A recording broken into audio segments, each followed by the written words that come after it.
Hi, it's Steve Hargadon, and welcome to the opening keynote for Library 2.022, Urban Librarianship. We're so thankful to have you here today. Special thanks to the School of Information at San Jose State University, founding partner for the Library 2.0 Conference Series, and the Urban Libraries Council. At this time, I'm going to turn things over to Dr. Anthony Chao, the Director of the School of Information at San Jose State University. Thank you so much, Steve, and welcome everyone. I want to start off with special thanks to Michael Lambert, Director of the San Francisco Public Library, who could not join us today, but has been instrumental in putting together this impressive panel and event. Welcome to our virtual Library 2.0 conference on urban librarianship. This mini conference is entitled Urban Librarianship, Embracing Challenges and Opportunities Through Innovation, Leadership, and Best Practices. And it will feature some incredible presenters this afternoon covering many aspects of public librarianship. Today's opening keynote panel features some of the foremost leaders in our field, and I'm going to provide some brief introductions before we delve into the conversation. First off is Dr. Ria Brown Lawson.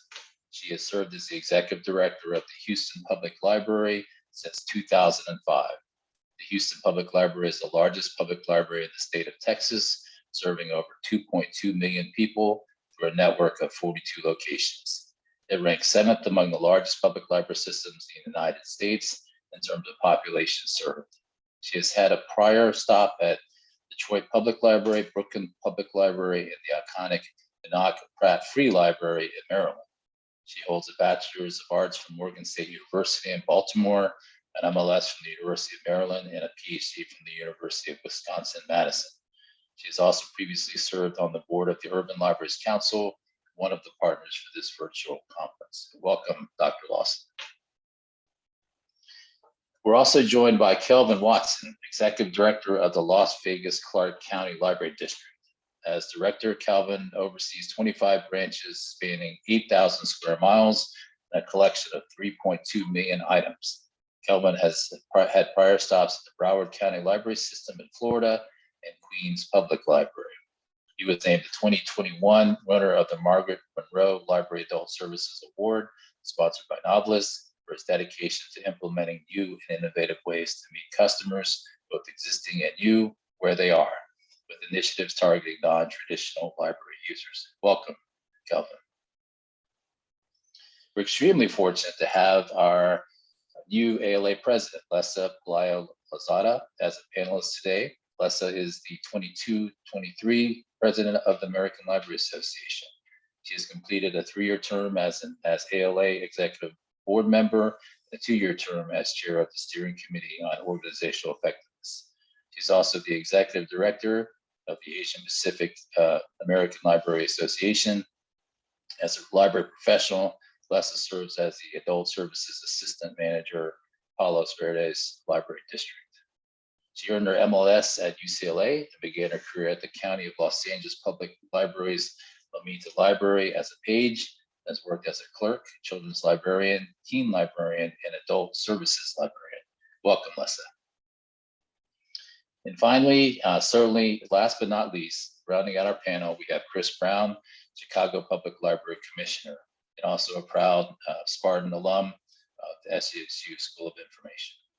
Appointed in February 2021 by Mayor Lori Lightfoot, Chris provides leadership for one of the world's largest library systems with 81 locations. He started his career in the Bay Area at the Contra Costa County Library System before moving on to the Santa Clara County Library District. He was named a Library Journal Mover and Shaker in 2016 and has received the Urban Libraries Council Top Innovator Award, the California Library Association Pre-Excellence Award, and John Cotton Dana Award from the American Library Association in both California and Illinois. Welcome, Chris. Finally, I want to welcome all of you in attendance today. We hope to provide quite a wonderful event for you. All right, panelists, thank you again for being here. You have so much wisdom and professional insights to share. And before we begin, I want to share insights from Michael Lambert. So from Michael, I feel like we should collectively take a deep breath and exhale as we process some of the stuff we've been dealing with the past couple of years, and even in the past month. Before here we are. So much is still happening in our world. We've reached an inflection point with demand for social services, accelerating inequality, climate change, censorship, and attacks on our fragile democracy. I believe the mission of urban libraries is to contribute to the resilience, vitality, and economic recovery of our local communities. It's more important than ever. Our staff, our facilities, our collections, technology, budgets. To our attendees, before we begin, feel free to access the Q&A or the chat to ask the panel questions as we continue to discuss important topics in urban librarianship. To our panel, wish to speak to your current reality. So specifically, what are you all seeing on the ground in your local communities, and how are your organizations being responsive to community needs and demands being impressed upon your library systems? And Kelvin, we'll start with you. Thank you, Dr. Chao, and I'm so happy to be a member and speaking today with this distinguished, my distinguished colleagues as well. So I wanted to reiterate that. So I could probably talk and do this one by myself and not give anybody a chance, but so I'm going to focus specifically on a couple of issues. One, being people who are unhoused, people who are experiencing homelessness is something that we're really experiencing coming out of COVID and what's happening with our economy, but also people who are mental illness is also something that we're experiencing a lot of as people begin to come back into our physical buildings, with having been in their homes because of COVID. One of the other areas I want to talk about is about connectivity and access, though. That's what we're seeing on the ground a lot here. As you said, we have 8,000 square miles that we cover. So I've got urban libraries, I've got some rural libraries with no broadband access at all. And so one of the things that I've focused on and our teams have focused on is how to expand that access, especially with the increase in e-content that we're delivering to our customers / patrons. So we're doing that through cell phone lending. We started lending cell phones to people who are unhoused. We received an ARPA grant, and we worked with the Nevada Homeless Alliance and Nevada Partnership for Homeless Youth to begin helping to provide that access, that connectivity to the library, but also to resources to help them get homes, for example, and to help them be able to contact their providers, for their mental health. And so, the library going outside of our physical buildings has been one of my particular focuses to provide access. And another example being the access that we provided to our digital content on the 400 buses here that we have in the Southern Nevada area. So that's a quick overview to give my colleagues their thoughts, but those are some things that I particularly have experienced in my reality. Those are some of the key areas. Thank you so much, Kelvin. Thoughts from the other panelists? Well, I'll jump in and echo what Kelvin has expressed in terms of homelessness, mental illness, and the digital divide. I think those are biggies, especially in large urban public libraries. And anytime I leave the building, there are homeless people all around. And recently, with Houston's 100-degree heat since May, every day, libraries have been designated as cooling centers. And because people cannot survive with being constantly in that kind of heat.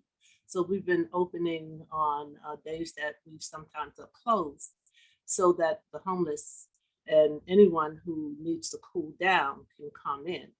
So on the ground, we are what we need to be at the time we need to be it. So also Houston is plagued with, sometimes we have disasters and floods. The library again steps up and be that place where first responders can leave their kids so that they can go and put our city back together again. So I'll stop there, but just to give you a sense of libraries have to be what the community needs in the time that they need it. Thank you, Dr. Lawson. Chris? Yeah, and I'll just pop in with, I think one of our big challenges right now as a city, and it's probably one of the privileges and challenges of leading in urban libraries, is the challenges of your city become the challenges in your libraries as well. I think we're seeing, along with other big cities, just more neighborhood safety issues. And I think we're being looked to in our libraries as safe neighborhood spaces. I think one of the strengths and opportunities of urban libraries is how we are a platform in every neighborhood to, bring city resources or nonprofits and assist our residents. And so I think that's one of the things that we're seeing, not just in our libraries, but in the city, is how are we helping to address some of those safety challenges? And so we're expanding library hours. We know there's been some studies over in LA about how expanded hours have actually correlated with reductions in crime. And then also thinking about how are we bringing art-related activities. So we're working with our Department of Cultural Affairs and Special Events to bring more art-related programming into the neighborhood level to give youth just more constructive out-of-school time activities to make sure that they have the resources they need to have more constructive summers and lives. Thank you very much, Chris. Lessa?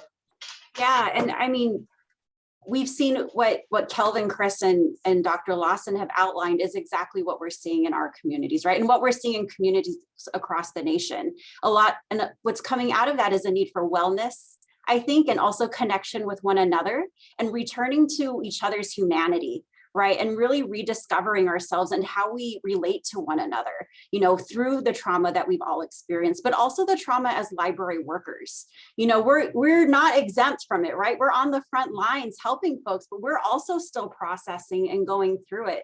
And so what I've really seen a need for amongst our library workers is a need for training in these areas, kind of the soft skills that they don't always teach us, I think, in library school or just kind of in life, and what that looks like on the ground, and also being really realistic with our library workers and our library school students about what the realities that they are coming to work in is, I think, is really important for us to note so that they can be prepared to meet the community needs that have been expressed here.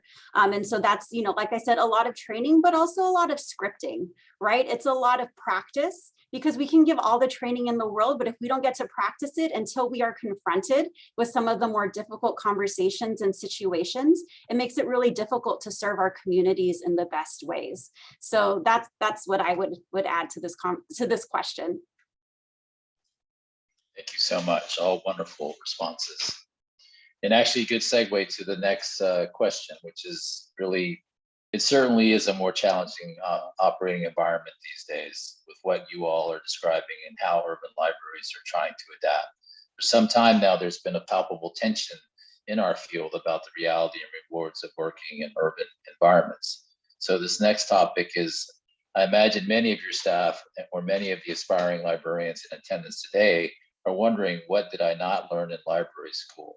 And what are some of the competencies, knowledge, or skill sets that you'd recommend or you would recommend folks develop, and as much as possible actually seek out as part of their education? So we'll start this with Dr. Lawson. What did you not learn in school, and what are you recommending to many of the aspiring librarians today in preparation to become an urban librarian? Thank you, Dr. Chao. Well, I'll start with a story that comes to mind. When I was at the crossroads of finishing my PhD and trying to decide whether to stay in academia or come back to practice, discussing it with a colleague, she said to me, I would never go to public libraries because anyone can come in. And I said to her, but isn't that the point? Anyone can come in. and that made my decision right there. But I thought about the classes that we'd taken, and we hadn't done a lot of discussion about what it's like on the ground. I felt so strongly about it that I went to the director of the school and raised that concern.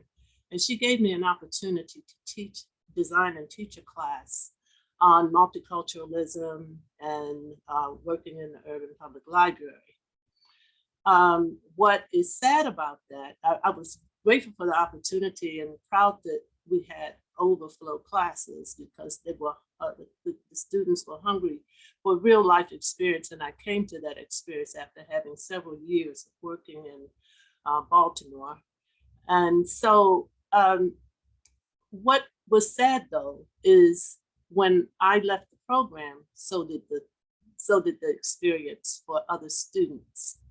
I think there needs to be more practitioners participating in library school education, because we have so much to offer about what it really is like on the ground, how to work with diverse populations, classes on multiculturalism and diversity, equity, and inclusion, how to do community outreach, how to empower communities, civic engagements and critical conversations, and all those things that we do now. We did not learn in library school or even talk about. So I think engaging practitioners, no one taught me how to work with government officials and community leaders, how to deal with controversy, all those kinds of things. So I would encourage library schools to bring in practitioners to as guest lecturers, and to have library students. One of the things I did in Madison was have library students go, have you been in a public library? Have you gone, have you observed, sit, instead of coming to this class, use this class time, go to a public library and come back with your observations. And let's talk about them. So some practical real life experiences need to be intertwined in library school education. Thank you, Dr. Lawson. Anthony, can I just jump in? Just, you know, as I'm looking at some of the chat, I think some of those skills that we're talking about building in grad school that maybe we wish we had gotten. You know, just seeing some of the chat about the burnout, which I think has affected our communities as well as our staff. We're not immune from that. I think there is some real learning to be done and upskilling within our field around how do we take care of ourselves? How do we guard against burnout? And I think not only do we need those skills to really support ourselves and our teams and our families and our friends, but also I think to the point of a couple of folks in the chat around the different roles we play. I think facilitation would be something I wish I had built more skill set around in library school, because these conversations that we need to have around our role, right? What is our role in delivering some of these services? How do we make sure that we're both incorporating the perspectives of the people we're serving, the stakeholders we have, and our staff? And I think that's a real facilitation muscle we need to build, as well as the how do we kind of guard against the burnout as well. Yeah, if I can chime in, what Dr. Lawson said and what Chris said, as they say, what they said, I agree.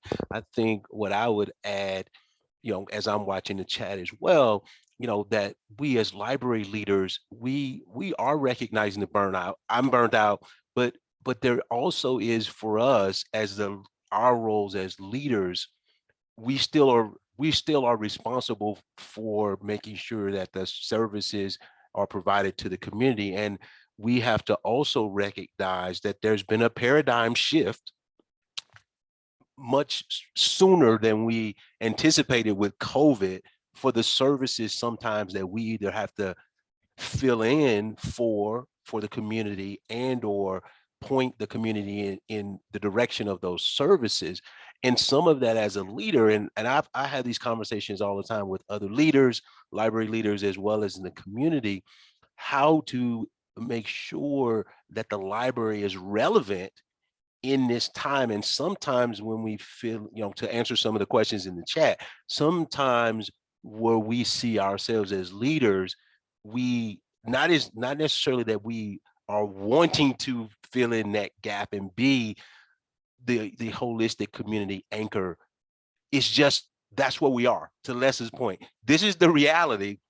And we as leaders, this is the reality that we are in as well. And we are honestly experiencing all of these things with you: COVID, death, all of the burnout, the work that we're actually experiencing, as well. So I just wanted to support my library leaders, and I actually say that we're all leaders in this. It's not, but the title does not just say that we're the only ones that are leaders. It's all around that we have had to step up. And so library school for me was another career. I was in the Army. I was an Army officer. And so for me, service was already, I think, instilled in me. And so that's what I try to bring to the profession as a library leader. And so that's where I'm at. And again, and I see something about there's different leaders. So I'm not trying to answer for all the leaders, but I just wanted to make the point of a leader that I have been in 2 library systems during COVID. To your point, Kelvin, I think that we are not great, especially in library school, at articulating what library leadership looks like. I think so often we think of it as management, perhaps, but especially when you're running really large public urban library systems, it's a very political game as well. And they don't really teach us those skills. Those skills come often through, a master's in public administration or, other arenas of education, but we have to also prepare our library leaders and our library school students to take on those roles. So many of us come in because of that service mindset, because of that servant leader mindset. And so thinking of how to play that political game is not always entrenched in us. And so we have to get folks ready to understand that that is unfortunately part of being part of the ecosystem of our society. It's entrenched in every single angle. And so I as somebody who is also not a library director and is like an assistant manager, so, I'm not in charge of a whole lot of and responsible for as many folks as you all are, I think that sometimes it is really easy to be like, that's a terrible decision. Why did you do that to us? But we also don't always know all the things that went into the sacrifice, the negotiations, right? That went into that actually maybe being the best decision. It's not always possibly the right decision, but that is sometimes the best decision at that time. And so we have to grow from that and learn from that. And so I think that, as we think about what leadership looks like and what transparency looks like and what hierarchical systems and institutions look like, especially starting those conversations in library school, I think is really important to be able to prepare everyone to take on those different types of roles and in different arenas, whether it's a union leader, whether it's a library director, whether it's a branch manager, to see how those all fit together and how they all work together to create a better space for our communities.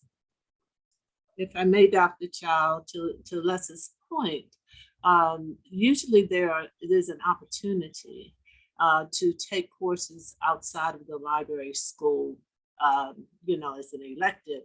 I would highly suggest that you take the leadership course, go to the business school and find some classes over there, as well as the school of social work. And take an elective over there so that you can broaden that perspective, because we don't delve in as deeply as we should within the confines of the library school program.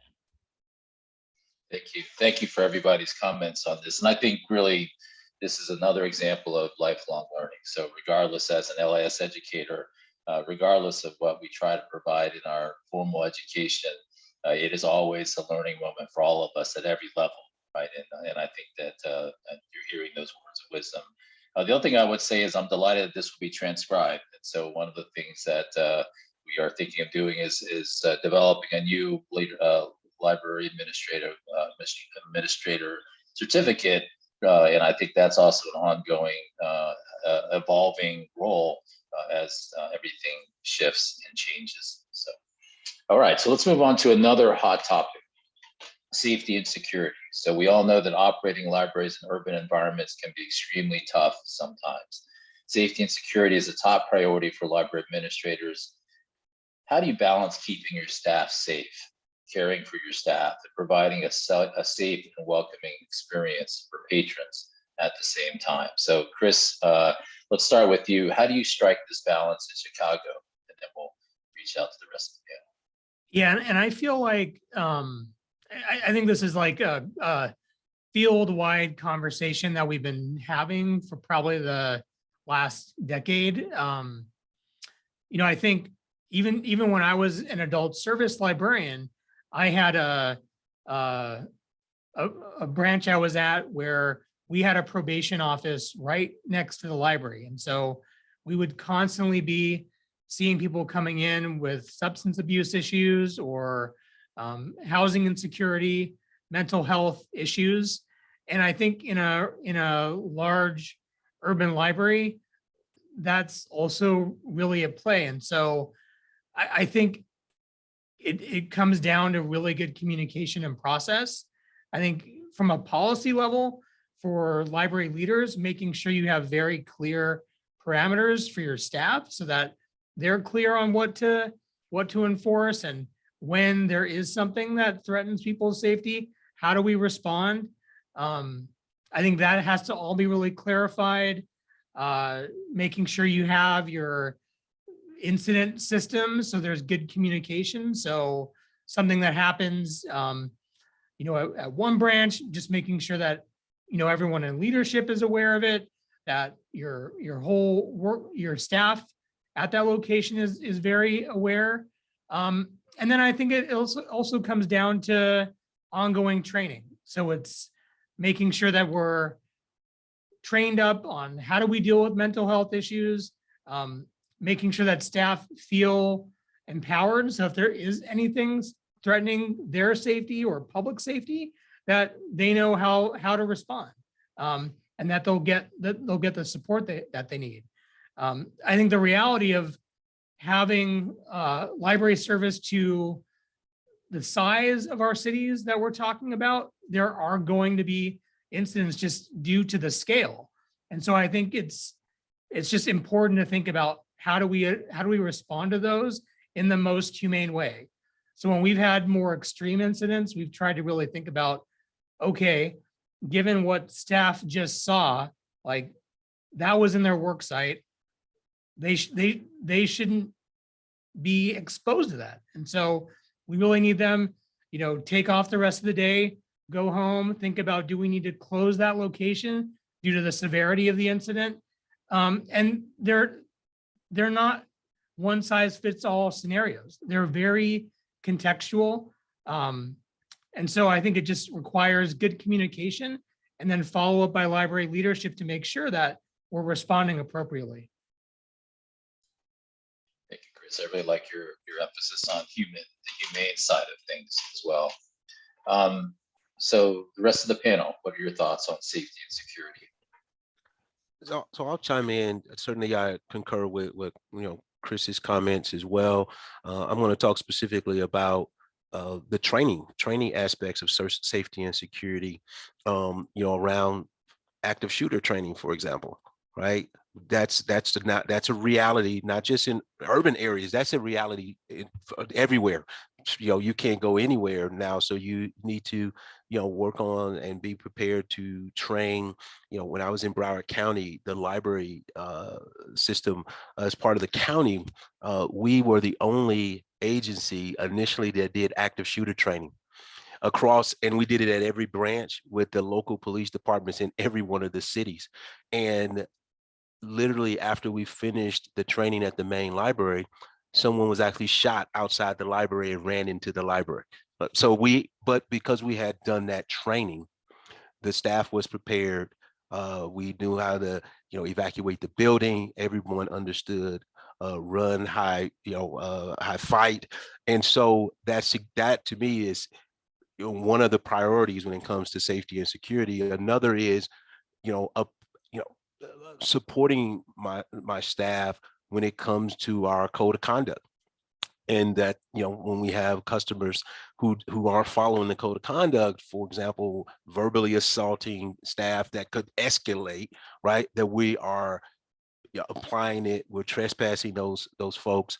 And, just be as a leader being there, we have the concealed carry, open carry here in Nevada, and I'm dealing with people who want to challenge me specifically around bringing guns into the libraries, and so on premises. And so that's something I'm actually dealing with today. so this is the reality, and I'm saying no for the safety and security of my staff, my teams, as well as the community. Thank you, Kelvin. Dr. Lawson, Lessa. Well, I don't have to tell you guys about Houston and guns or Texas and guns. I think we're the poster child in the nation for open carry. We just had active shooter training for the team, and we plan to do an entire day of safety for this fall, this coming September. And we're going to repeat those periodically because I think you have to keep that. In today's world, I mean, we cannot, one of the things that libraries are good at, especially public libraries, we recognize the environment that we're in and we act accordingly. And we turn that lens internally as well as externally to take care of our staff and to show them that we care about them. And when incidents happen, and, refer them to counseling or whatever, or as Chris says, if something happened, do you need the rest of the day off, or do you need to work at another location, or what do you need to do? And so that's another role of an urban public library director,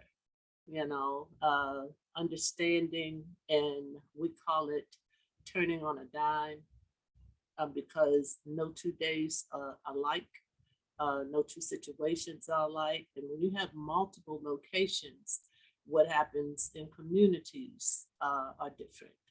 And so safety is uppermost.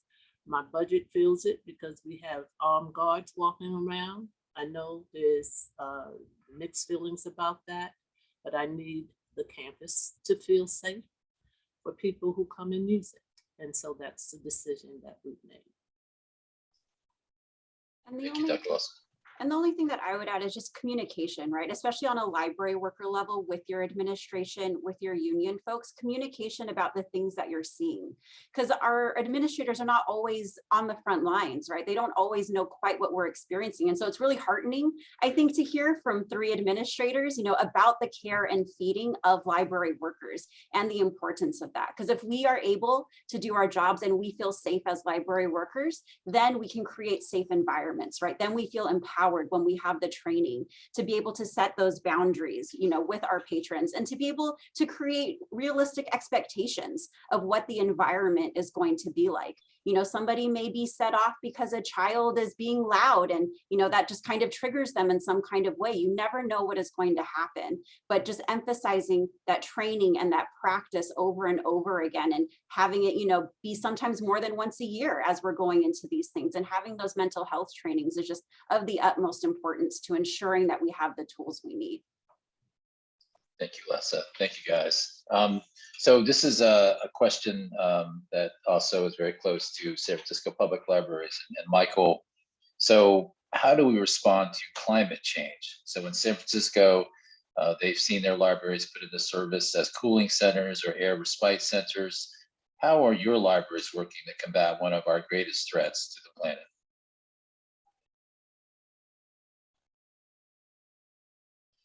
Whoever wants to, we didn't have an assigned person here, but I'll jump in and start. So we're also cooling centers, of course, here in Las Vegas, nearing 117 degrees on some days.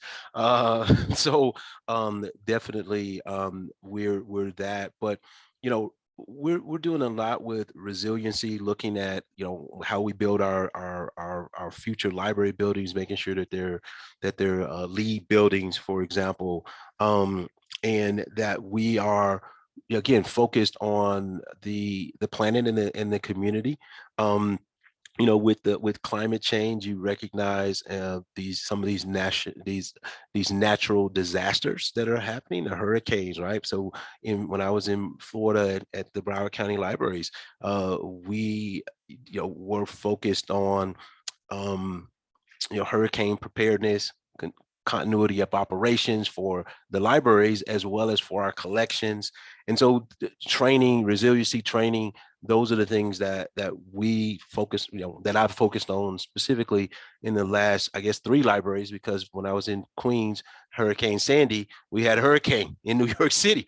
So that hit us. So we were not prepared for, but the library system, Queens, Brooklyn, New York, we were responsive to our communities, to our staff, in coming back online. So this is certainly one of those areas as well, as you look at, again, here in where I'm at, not only is it hot, but I can't tell you when the last time it rained, right?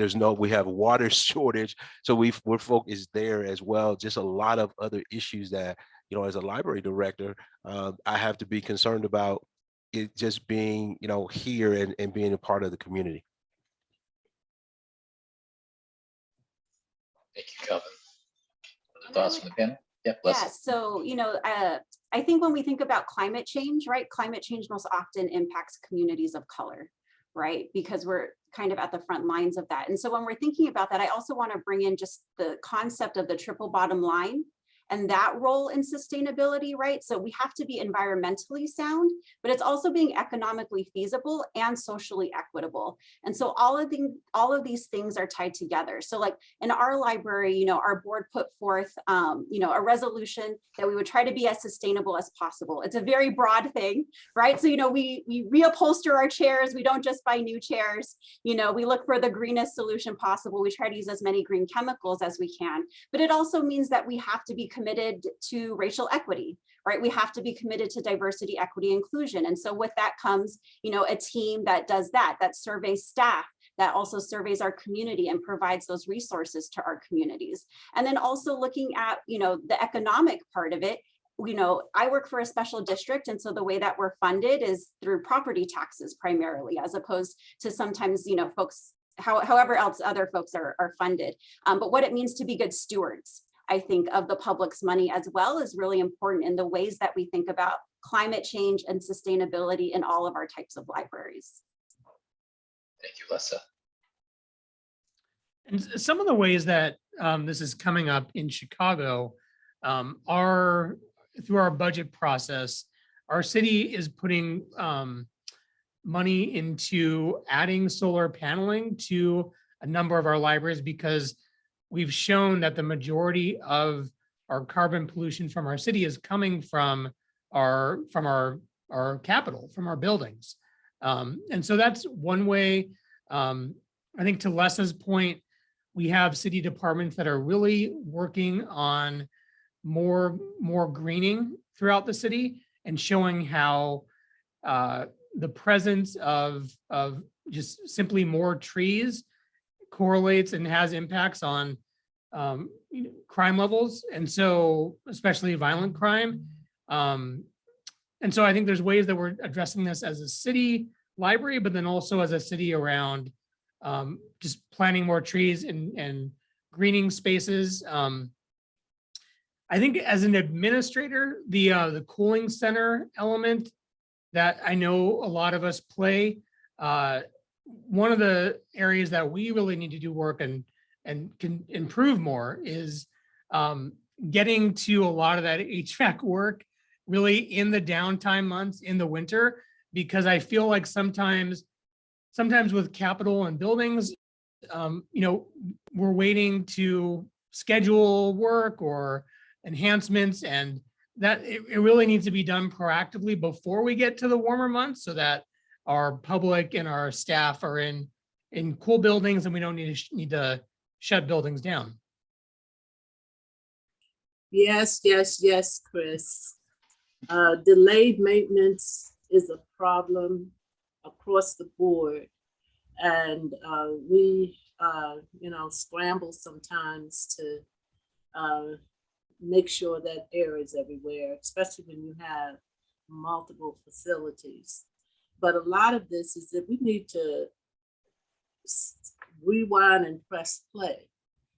How are we taking care of our city buildings? And gone are the days when you can build a new building as LEED certified, whatever building you put up, and then have city maintenance walk away from it until it's just falling apart, and then it costs more. And so we need to work with our elected officials to get them to reverse the process, because it's really costing the city more, costing the environment more to keep the practices that have been in place. Thank you, Dr. Lawson. Let me pivot to a couple of the questions that we've received in Q&A. So I'm going to start with Lindsay's question. I'm going to put it in the chat as well. She asked, I'm curious about what the panelists think about libraries filling in for roles that our cities are failing in.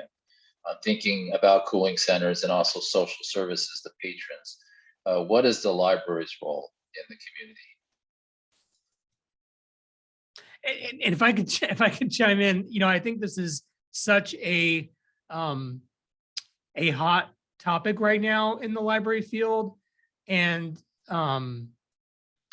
I think I'm of a couple of different minds on this. I think one, I think there is some danger in us telling our community what our library is, but at the same time, having worked on a reference desk as a library assistant in a central library for years, I get it as well, that public safety, mental health element and the stress that puts on you.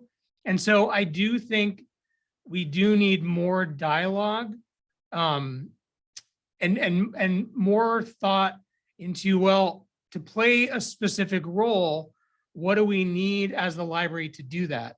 And to be in constant collaboration with our city leadership to be on the same page and of one mind around what that role is. So I think it's an ongoing dialogue, both outside the library with our leadership and inside the library with our staff. And I think it's something that's difficult to balance. And that's one of our challenges.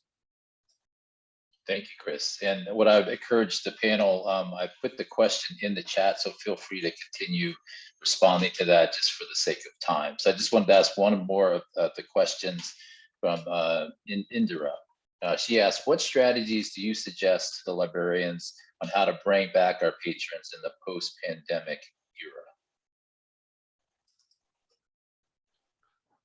I think this is one of those balancing questions as well, because we're going to have a lot of customers, patrons who currently don't feel comfortable, coming into the buildings. COVID is still something that is here, and so it's going to differ for communities. So we're bringing folks back into the buildings. We're not at pre-pandemic levels, but we've continued to focus a lot on our digital content, but also on partnering and collaboration with others so that we are expanding the library's footprint without building new buildings, for example.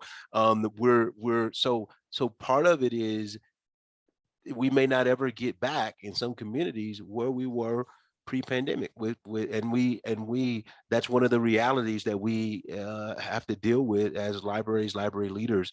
But what we can focus on again is how do we continue to promote the library in different places and spaces where people aren't actually coming into the building. So again, I can give you lots of examples of what we're doing here, and where I started as leader in Broward. And again, it's showing up here. For example, I'll give one example. We have,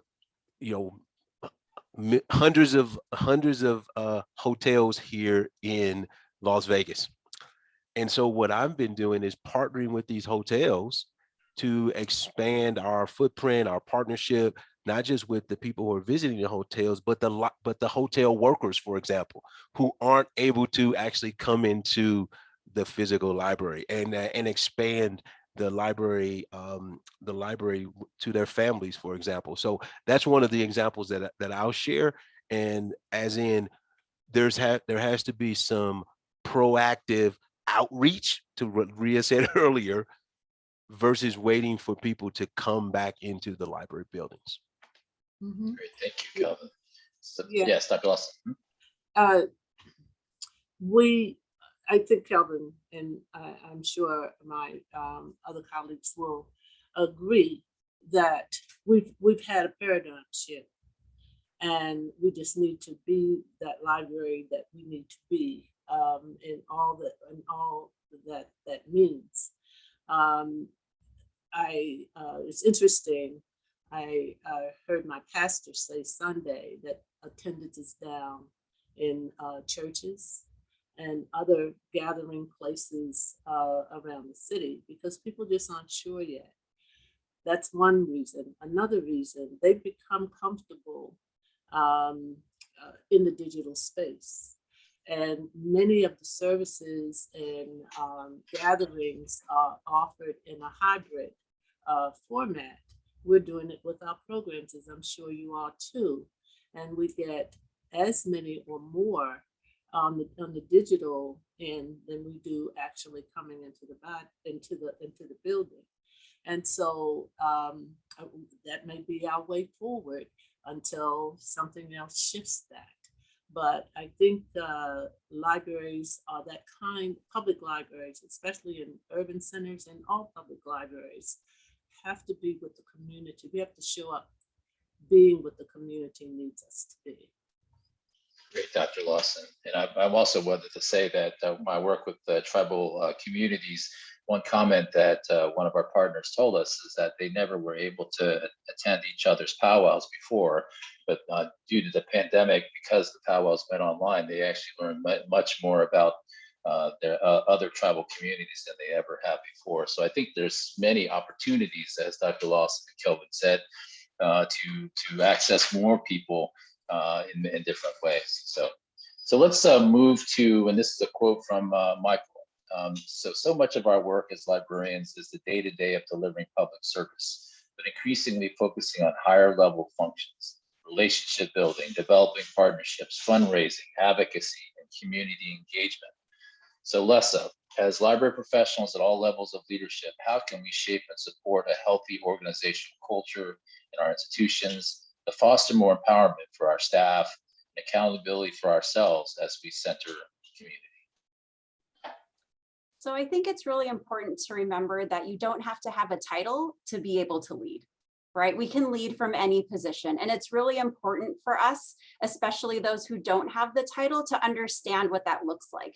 It can be kind of organizing, amongst your colleagues to build relationships, to support one another, to create a community of care and a community of self-care, right? But it really includes also a lot of kind of being brave. I think in volunteering for things, identifying the changes that you want to see and not just saying that it needs to change, but volunteering to help lead that change. You know, I can go to my boss and say, you know, well, we just get slammed every day on the reference desk from 3 to 5, you have to fix it. But if I come with a solution, you know, we get slammed every day on the reference desk from 3 to 5, maybe we could have 2 people on the desk instead. You know, I was taking a look at the schedule and we could rearrange it like this, and this person, you know, is willing to, you know, and so coming, I think, with a full answer, I think is really important to building kind of that culture of empowerment also. And for those of us who are in management and leadership positions, you know, coming with a culture of listening, I think, and being open, and also being realistic, right? Maybe we can't put 2 people on the desk right now for whatever reason, but we may be able to take these steps to do it in the future. Or we may be able to have a library assistant or volunteer help with maybe some computer issues, and that will alleviate. And so to just really make sure that we are all in this together, I think is really important for our folks to be able to feel like no matter what position you are in, you can make a difference and you can kind of break down those barriers that you see every day. Excellent, Lessa. Thank you so much. Others from the panel?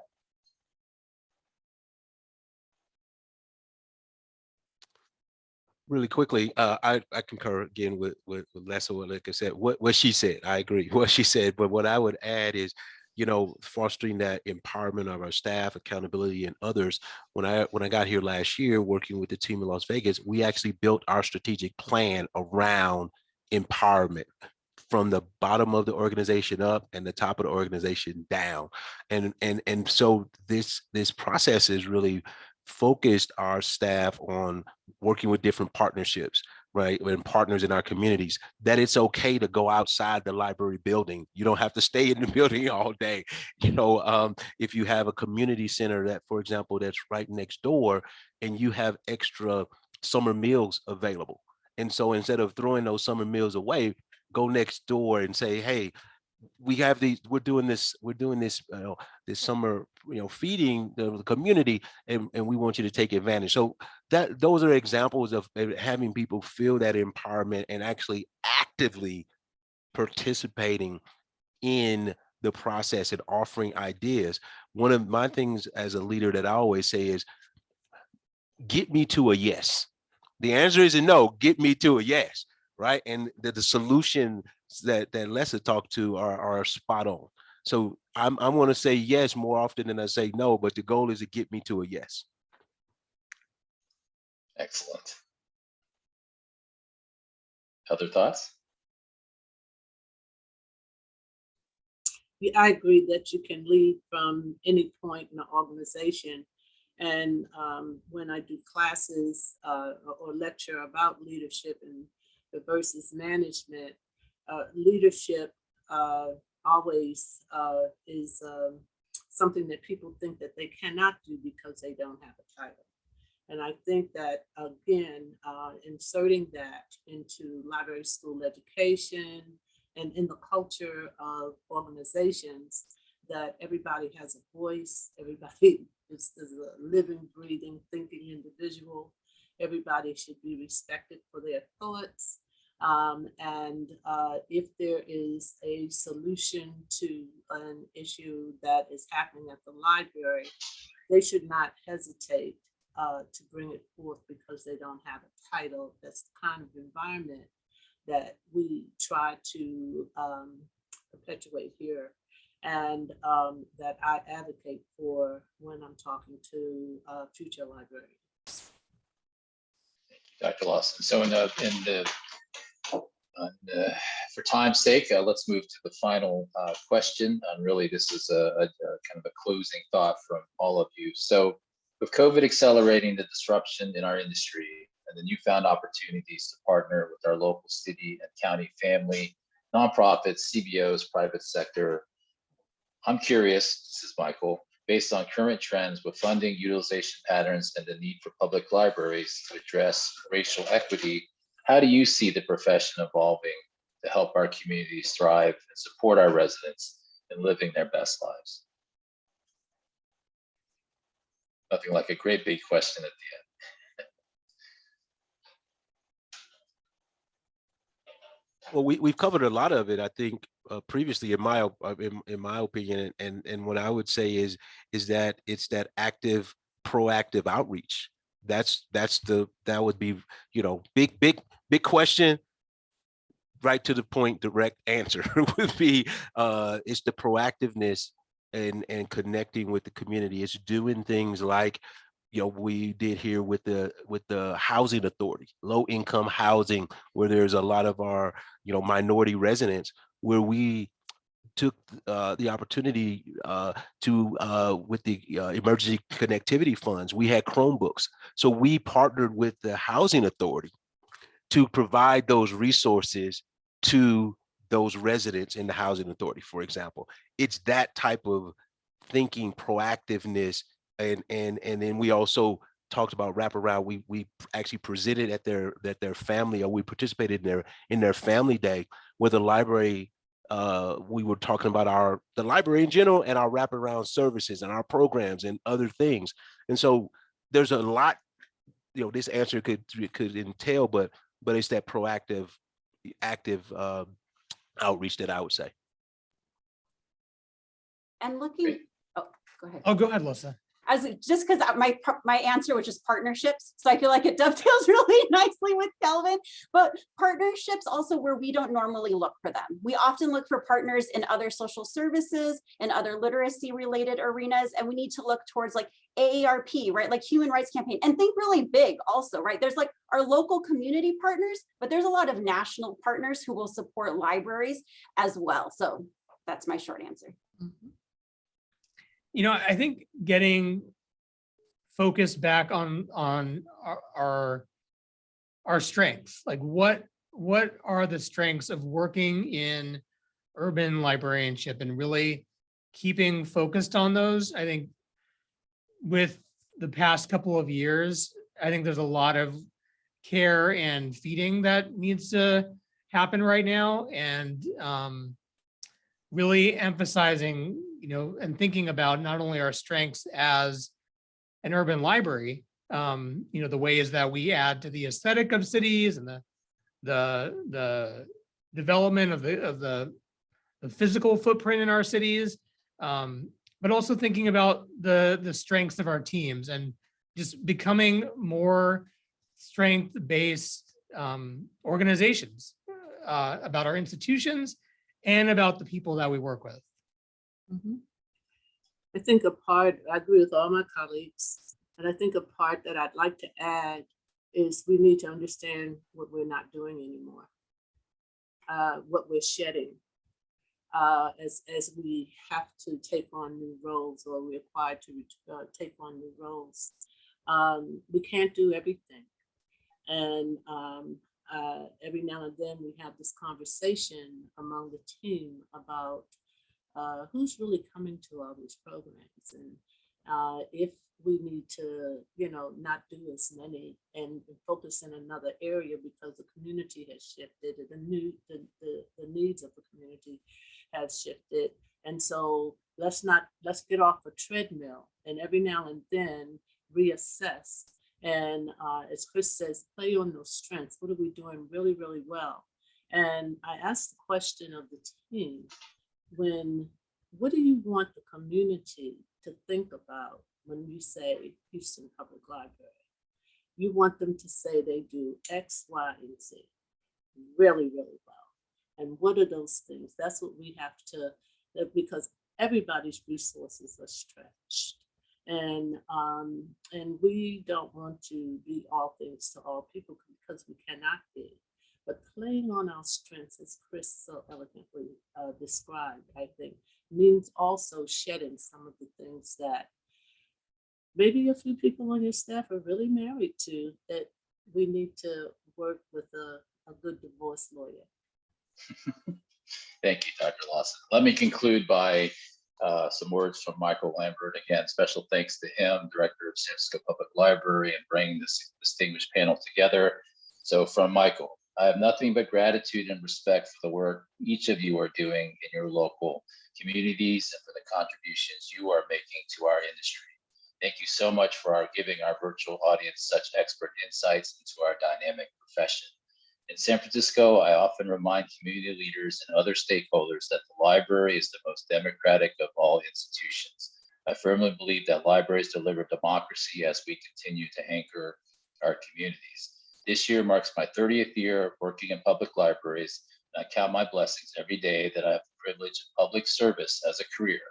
I appreciate our virtual attendees' attendance in this opening keynote, and I hope some of the recent graduates out there will strongly consider a career in public libraries. We need you. So with that being said, special thanks again to the panel. All of this will be transcribed and shared online. I'm going to turn it over to Steve because we have a lot of wonderful presentations as part of today. So Steve. Thank you. This has been a terrific panel. Thank you, Dr. Chao, for doing a great job stepping into Michael's big shoes. We do have 5 presentations lined up and ready to go. So we're going to let you go. The schedule is if you go to library20.com, you can click through to get to the schedule. Have a great rest of your day. Thanks, panelists. Thank you so much. Thank you. Bye-bye.